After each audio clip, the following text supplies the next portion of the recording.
sort of turns the room on them and makes you the center of his remarks. Have you ever felt threatened personally out there?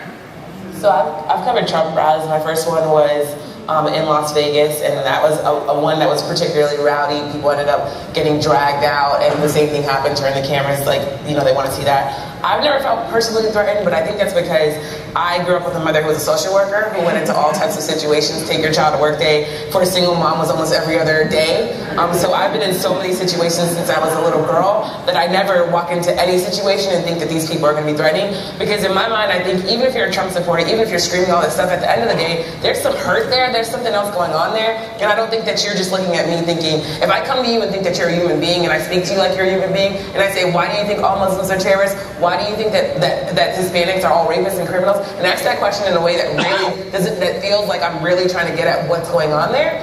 I don't think people see me as threatening.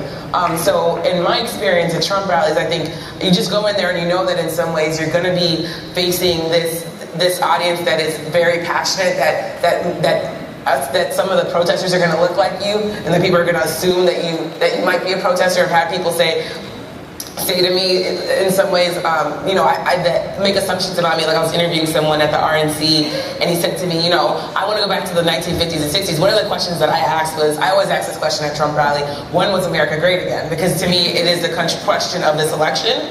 And when I asked him, he said, you know, the 1950s and 60s, like, think about it, your parents didn't go to college, and now look at you, you work for the New York Times.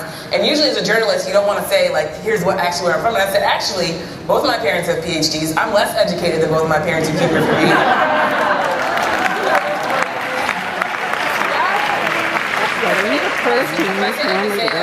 When I go into Trump rallies, I think you go in there not sassy, but you go in there thinking, I'm not going to let these people make decisions about me. But I also think I go that way with Black Lives Matter protesters. If they look at me and they think, you work for the New York Times, clearly you're working for the man, clearly you have a narrative in your mind. I said, well, just tell me why you're mad. Tell me why you're making assumptions about me. So I think that when I talk to people, that's the way that I go into situations, is try to go in there curious, not threatened. Univision.